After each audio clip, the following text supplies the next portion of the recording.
Mm.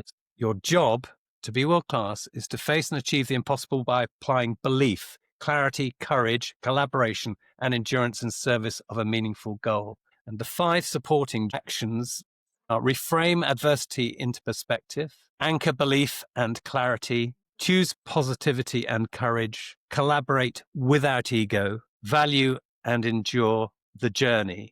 To be world class is to look at the impossible and step forward anyway. With belief, clarity, courage, collaboration, and endurance, the pain will fade, but the achievement and the journey that created it will last forever.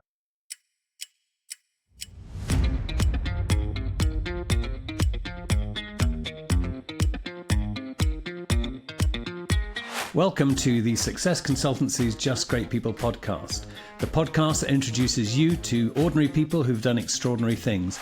My name is Barry Eustance, and I'd like to introduce you to today's guest.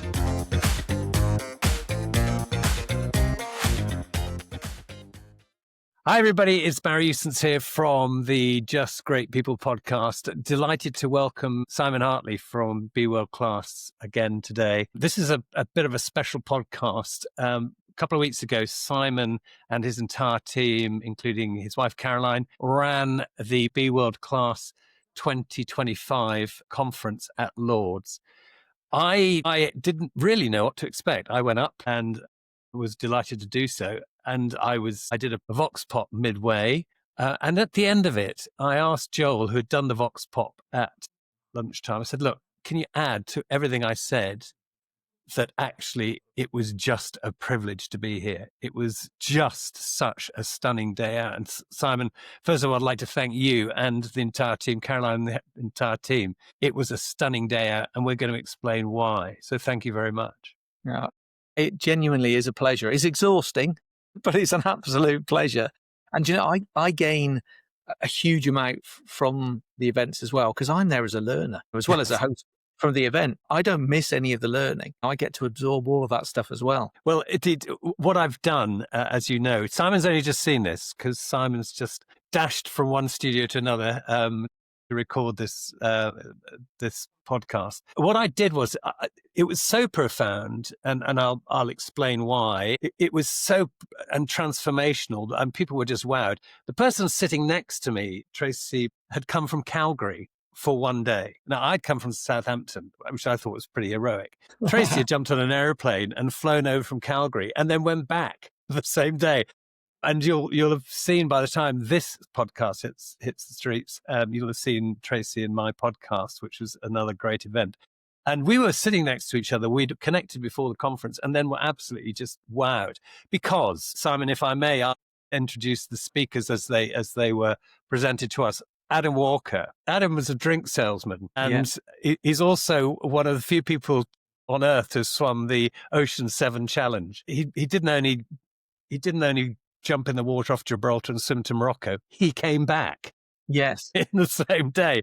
Martine Wright. Martine was the closest survivor on the July 7th bombings in London and was very, very badly injured, lost both her legs, and ended up as the captain of the Great Britain volleyball team in the 2012 Paralympics. Anne Daniels. What can we say about Anne? Anne was working in a bank and, by the way, walked to the North Pole and the South Pole, making records. Incidentally, she didn't record her arrival at either pole because she felt the journey was more important than the destination. We'll come on to that. John Volanthen, you'll remember the Thai cave rescue with the football team. And John was the man who pulled it all together and was one of the 2 principal divers who actually brought it together. You'll have seen the documentary, and a more measured, calm individual I think I've never seen or met. Extraordinary feat. And so humble about it as well. Absolutely, so humble. We had Nick Parks and Tony Underwood, who had gone for the This Is Mental Challenge. Simon, perhaps you can explain that. And these are 2 world-class athletes, what their big challenge was. Yeah, so Nick and Tony were the only 2 out of several people that said they were interested in taking part in a documentary series, creating a 6-part docuseries, which really tracked their journey and told their stories to become speakers. Now, both of them have done incredible things. Nick was a world champion open water swimmer. Tony has played rugby for England, the British and Irish Lions, and flown jets with you, in fact. Yes, that's right. Tony and I In flown the together. right-hand seat, I suspect, as you were sitting in the left. Yeah, exactly. But went on to captain A380s with Emirates. So achieved incredible things. And I put this piece of video out online and said, so have you got the big, hairy, audacious goal? Do you want to? And I'd listed swim across a channel, climb a mountain, fly a plane, jump out of a plane, all of that sort of stuff. And interestingly, they both said, yeah, we can pretty much do that sort of stuff on our own. The big, hairy, audacious goal, though, is to speak on stage. That's the one that kind of makes our legs turn to jelly. And I thought, wow, how interesting. And I think it's true for a lot of people. That really is the biggest goal. That's the really scary one. So yeah, and it's the thing that scares most people, as we discussed. Obviously, not the dog. The dog is very happy to chat on. It's in the background. I did ask for the dogs to be muted, but apparently that hasn't worked. Don't even worry about it. They're welcome. This is the Just Great People podcast. Doggies can come too. Yeah, sorry, it's a major problem, isn't it? People have real problems public speaking, and you and I have discussed it. Anyway, continuing the story. Yeah, so they were part of the documentary series, and I interviewed them both during the conference about their journeys and sort of pivotal moments along that path. Yeah, and for those of you who haven't seen it, we'll put the link just down here. There's a fantastic series. I've watched them all. Really inspiring. I was going through the ups and downs of emotion with Nick and Tony. I had never met Nick before. I did at the Be World Class conference, and I was, of course, I know Tony very well. So it's a really excellent thing, and I'm really hoping that it's going to be on mainstream TV as well. And if Simon, you haven't found someone to do that yet, here's the plea going out from this podcast: contact Simon at Be World Class, because it deserves and should be broadcast, because it affects so many people and it's so well done. It's beautifully shot. It's really, really engaging throughout. So that was the Be World Class guys, Nick Parks and Tony Underwood. And what was their take, Simon? Do you think at the end of it? I think, first of all, I mean, they enjoyed being part of it, which again, from their point of view, was a huge leap. Because if you'd have said to them a year ago, I'm going to stick you on stage, how do you feel about that? The chances are they'd have run 1 million miles. Yeah. But I mean, they enjoyed being part of it enormously. But equally, here's a world champion and a former international rugby player who were there to learn, to absorb. Yes, they're going to be speaking. One of the reasons Mark Pollock, who we haven't mentioned yet, one of the reasons that Mark came, yes, he was going to be a speaker, but he was there to learn from everybody else. Yeah. And one of the things that we should also give a shout out to is why was Nick so keen to be able to speak publicly? What was the real motivator behind that, Simon? Well, he's got a fire burning in his belly now. He wanted to be a cardiac champion. When I first talked to him about the challenge and why to take on that challenge, he said, I want to be a cardiac champion. And it was because a year before that, he died in the water. He'd had a cardiac arrest. Yeah. And, I think it took them nearly 30 minutes to resuscitate him, got an air ambulance ride to the hospital. He was unconscious for several days. They, I think, gave him a double heart bypass. So he was as close as you can possibly get to leaving the planet for good. And he started to realize, so he was a world champion open water swimmer. He wasn't unfit. It wasn't he was sitting on the couch eating chips every day. He was a world champion athlete, and yet he had a kind of an inherent heart defect. We kind of described it, he and I, as his heart was a ticking time bomb and he didn't know.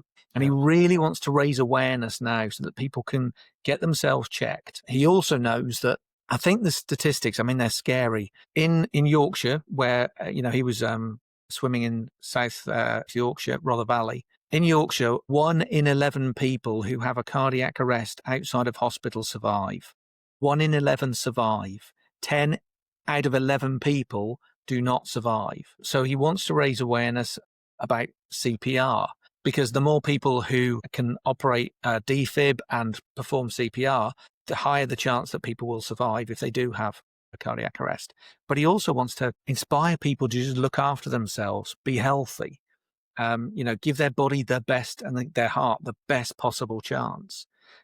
He came through this because he was fit enough. He was one of the very, very lucky people because and was caught quickly enough, didn't drown, which he could have done, and got an air ambulance, and had people giving him CPR from almost the get-go. Yeah, but his body took so much hammering in that process that if he wasn't as fit, he would not have recovered from it. And so he's absolutely on a mission now to help raise awareness about cardiac health. Yeah, and spoiler alert, I've been in touch with Nick after the conference, and it's a subject that's very close to my heart. I was a trained lifeguard from when I was at school and beyond.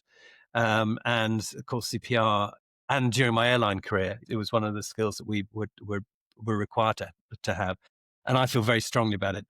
Our crews on the airplane brought back a few people with defibs and also CPR. So Nick's going to be coming on the Just Great People podcast sometime, hopefully very soon. We've just got to agree diary dates. So that was the Be World Class This Is Mental challenge that Nick and Tony took. Follow their journey, follow the links that'll be on the show notes, and you'll be able to see for yourself really excellent stuff. And if you're a broadcaster or an editor, please contact Simon, because we need to get that out there. And you mentioned Mark Pollock. And if I can take it from a perspective of someone who was attending the conference and who hadn't actually organized it, but an attendee, basically, the emotions through the day were extraordinary, because the stories of endurance and real tenacity and, reframing adversity into perspective and all of those. And we're going to come on to those in a minute, because no good conference is worth forgetting. And we've distilled some thoughts from it.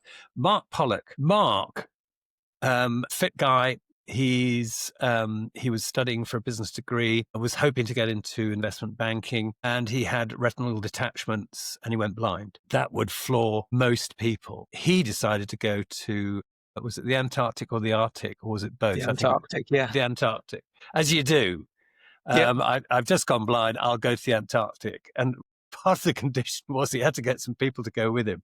So he got over that as well. He managed to persuade people to go with him. So that's a pretty great story, okay? And raise a small fortune to do it. Yes, raising a small fortune, because he had to. It wasn't a cheap exercise. That's the first point. Okay, so now, but he loves rowing. So now he's doing rowing. He's a fit guy. He's going to the loo. He reaches out for what should be a closed window as a guidance and went through it. Yeah. He then landed very badly, was extremely badly injured and paralyzed. And as Mark said, with a very, droll humor, he had me in hysterics. He said, I'm world class at collecting disabilities. And I went, what? I'm world class at collecting disabilities. And so now he's in a wheelchair. So what happens? He's taken it upon himself to pull the various research organizations who are working independently on the various aspects, the Lego bits for curing paralysis. He's gone, well, you've really got to be a collaborator or a soloist. I think collaboration is a better route. Yeah. Let's get them together. Now, how do you do that money? So $150 million later, he's now got them working in a startup. And these are stories of regular people. Again, this is called the Just Great People podcast. They don't get much greater than the panel and the speakers there. And again, shout out to Adam Walker, Martine Wright, Anne Daniels, John Volanthen, Nick Parks, and Tony Underwood, and Mark Pollock, because they stunned the conference, every single one of them. And Simon, what's your take on that? And then we can come on to my distillation of the thoughts. I mean, you'll know that I summed up the whole event by saying these are ordinary people who have become world class. And I don't just say that because these are ordinary people. I say that because every single world class performer I've come across started life as an ordinary person who ended up becoming world class, becoming exceptional at what they do. And in some cases, they've been exceptional at more than one thing. They've understood that there's a mindset that they can develop, which is transferable. In essence, they've developed characteristics that are transferable and will allow them to be successful at anything and take on some utterly ridiculous challenges. I mean, we framed the whole thing by asking the question, how can we achieve the impossible? And these people show the way. Yeah. And they really, really do. Going down a 6-kilometer cave underwater and pulling out, was it 13 or was it 15 boys? 13, yeah. 13. In the most pushing innovation technology, fear to one side and getting in there and making it work, pulling teamwork together, controlling fear. It's just an extraordinary tale. And that was John Volanthen. What I've done, because I think it's worth stating, why was it so startling? It's because these are people who've done it and whose message is, you can do it too. Yeah. You can do it too. And Simon, if you'll allow me, in fact, perhaps we could do it. You've got, I sent Simon our little distillation of the thoughts about the Be World Class philosophy of the impossible. This, I might add, is the Sixsess Consultancy's distillation. It's not Simon's. Simon's seen it for the first time just prior to this podcast. But Simon, do you want to take item 1 on that list? Yeah. So you've phrased it very well as reframe adversity into perspective. Yeah, and the sub-paragraphs, the sub-lines on those, pain and setbacks are temporary, purpose and achievement endure. That was Adam Walker's take on it. See obstacles as opportunities to innovate and grow. Replace negative language with empowering language. Good can come from bad. That was Martine Wright. So reframe adversity into perspective. Those are the 4 sub-elements that we've extracted from that. And it's a really important element that Gary Player used to say, it's not a question of whether you face adversity, but how you deal with it. Yeah. And it's that kind of element. Now, remember, these are the things, and they're actually, we actually distill them into Simon's Be World Class job and the 5 key elements, the performance elements that bring that together. Slightly cheeky, so which I apologize to Simon, but it's so that it creates clarity and in context. The second one, Simon, item 2 on the list. Yeah. Again, I love your phrasing, sort of anchor in belief and clarity. Yeah. Believe with clarity and purpose. Belief is the foundation of all transformation. That comes from Martine Wright. Yeah. Define your vision so clearly that others can see it too. That's Mark Pollock. The ironic thing is that Mark can't see per se, but he has the vision. Yeah. You must believe in your mission before anyone else will. That's Anne Daniels, North Pole, South Pole, extraordinary story. Remember, Anne had to persuade people to sponsor it. Yeah. Her adventures. And if you don't believe it, no one else is going to. Belief without clarity is hope. Belief with clarity is direction. I love that. I think that's such a powerful statement. That was yours, Simon, actually. Occasionally they tumble out of my mouth. That was genius. I loved it. Okay, the next one down the list. So the third is choose positivity and courage. Now, for me, the most powerful word in that statement is choose. And there was an awful lot, and it transcended every single speaker, whatever they were talking about, is that choice was a critical part. Whether it was choosing the way that they saw the challenge in the first place and the perspective that they took and the reframing, or whether it was choices that they made along the way, choice was absolutely critical. Yeah. And every one of them had a choice to do something easier, and all of them took the harder route. But remember, pain and setbacks are temporary, purpose and achievement endure. And so under that title, number 3, positive is not innate, it's a choice. That's Nick Parks and Tony Underwood.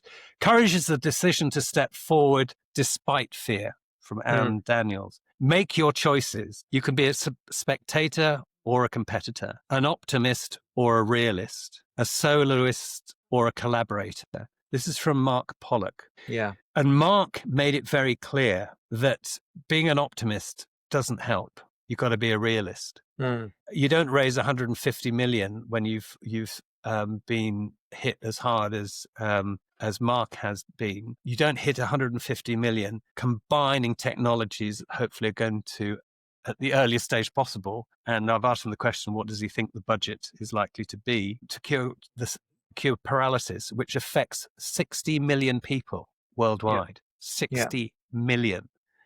The size, basically, almost the population of the United Kingdom. So Mark's position here is the choice he thinks makes you world class is you've got to be a competitor, a realist, and a collaborator. Yeah. Go ahead. And interestingly, his entire session was based around 3 decisions, 3 choices that we make. And when you think about where he could have gone with his keynote, that's where he decided to go. That was the most powerful insight that he could share. And so there you are. You want to be world class, you've got to make your choices. But if you're going to be world class, you've got to be a competitor, a realist, and a collaborator. And what also came out was why not is the question of the world class. Yeah. Why not?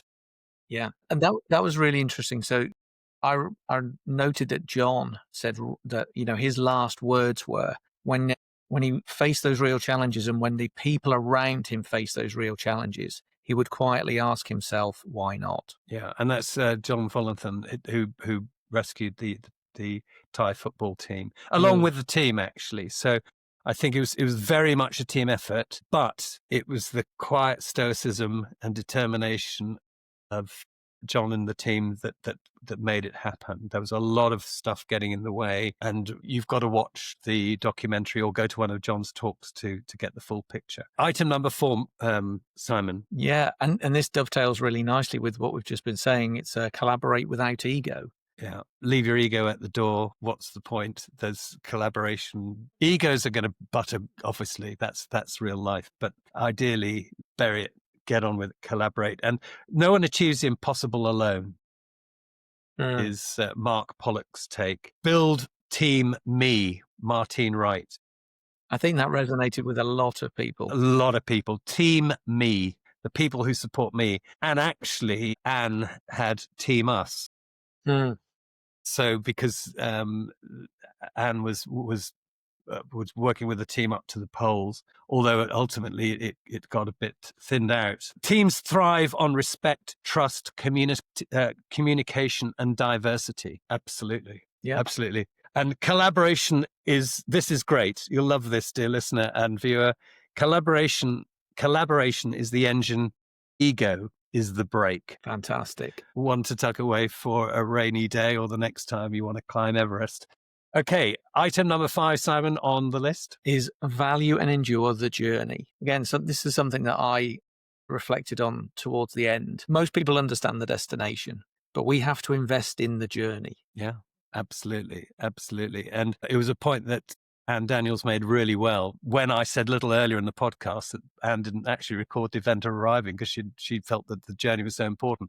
And Anne said the destination matters less than the process of getting there. Marginal gains, consistency, and micro check-ins build momentum. That was Martine. Just keep on checking, making sure everybody's okay, and keep and build that momentum to get there. As people start to fade, the micro checks will allow you to bring them along. It's about teamwork. Endurance requires humor, perspective, and shared belief. The very quiet John Volanthen, who basically had said that what got them through that whole thing was humor. And every small step compounds towards the impossible. Yeah. There's so much truth that people can usually see how this is reflected in their own journey.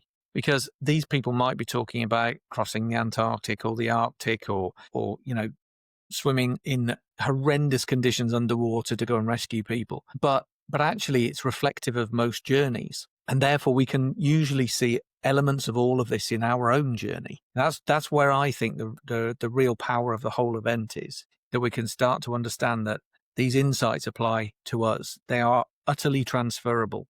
It doesn't really matter what particular challenge somebody's talking about. The elements that they're using are elements that we could use as well. Absolutely. And you can just take them further and as far as you want to go.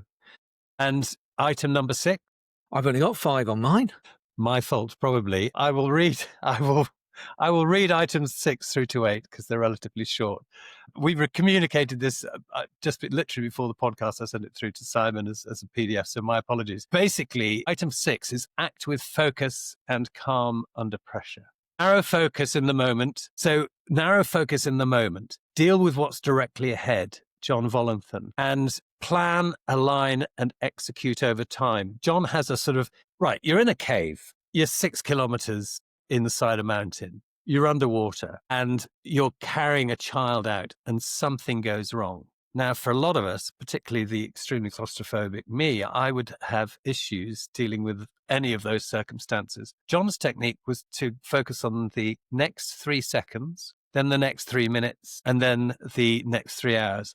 And it's a microcosm of calm within chaos. Start creating the calm close in and then just build it out. Great.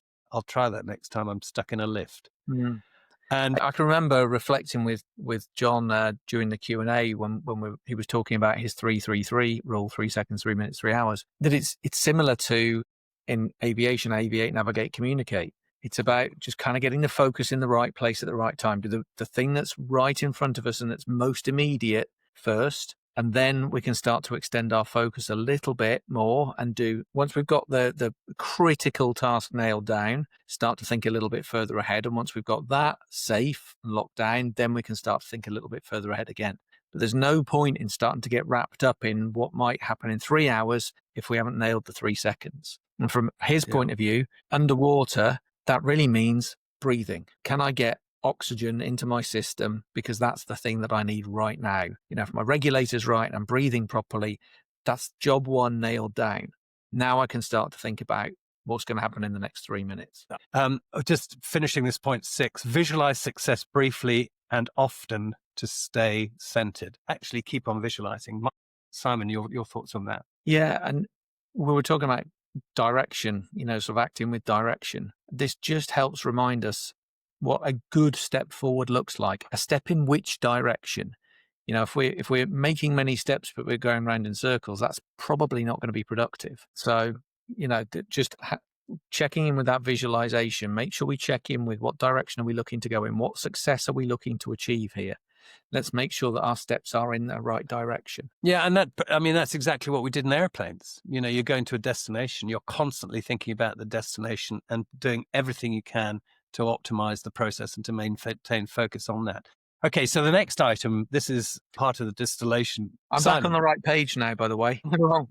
I was on the wrong page. So I have tell the story, share the value as number 7. Perfect. And convert your story into value and connection. That's from Tony Underwood. Storytelling transforms struggle into learning for others. Storytelling transforms struggle into learning for others. So storytelling is such a powerful medium. And we had Simon Raybould on the Just Great People podcast, just talking nothing but storytelling. It was fascinating. And it's really, really important to communicate that. Your experience becomes part of someone else's belief. It helps inspire people. And of course, storytelling's, it helps people visualize, which is great, but storytelling's usually got an emotional dimension as well. And I think one of the things that, again, I reflected on as a speaker, because all of our speakers on the day were really great storytellers, it allowed people to not just understand and learn, but also get an emotional connection. And I think learning also, it's probably powered to a certain extent by emotion. It's not just a logical cognitive process. It's an emotional process as well. And storytelling gives it that extra dimension. There were certainly some emotional moments during that conference. I saw plenty of tears, and they were from there were gender neutral tears. It didn't matter whether you're male, female, or otherwise. It was just an emotional event because the stories were so powerful. Here's one for everybody, and all of these are for everybody, but this one I think is particularly important and was emphasized by everybody, every speaker. Over to you, Simon. So yes, the 8th is maintain perspective, purpose, and humor. Absolutely. Humor releases pressure and reminds us of perspective. That was John Volanthen and Mark Pollock, 2 people who should know. Purpose sustains belief when progress slows, and those who laugh together rarely break apart.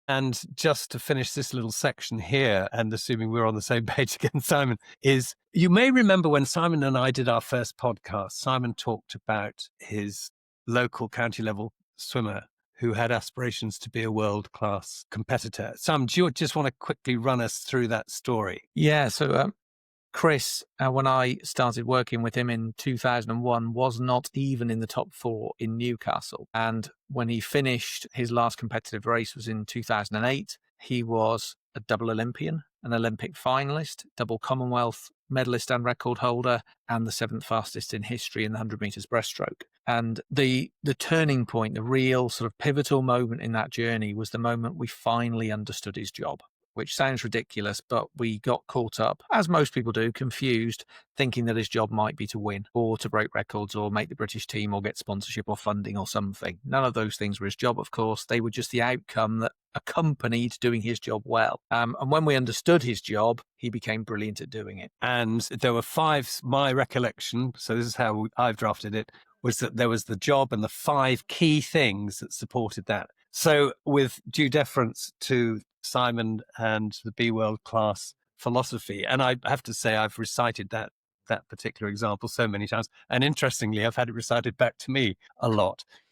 I'm Brilliant. pleased to say, right, the Be World Class job, this is on our takeaway, our distillation, or my distillation of the conference. So the job to be world class. So if you want to be, listen up, dear listener and viewer, this is important stuff. To be world class, your job is to face and achieve the impossible by applying belief, clarity, courage, collaboration, and endurance in the service of a meaningful goal. So I'll repeat that. Your job to be world class is to face and achieve the impossible by applying belief, clarity, courage, collaboration, and endurance in service of a meaningful goal. And the 5 supporting actions, performance actions, are reframe adversity into perspective, anchor belief and clarity, choose positivity and courage, collaborate without ego, value and endure the journey. And as a bit of a statement, to be world class is to look at the impossible and step forward anyway, with belief, clarity, courage, collaboration, and endurance. The pain will fade, but the achievement and the journey that created it will last forever. So Simon, that's my takeaway from the conference, which was nothing short of genius. I loved it. And I know that I've spoken to other attendees. And in fact, I recorded a podcast with Tracy, who was sitting next to me, which will be, as I say, preceding the rollout of this one. So it should all match up.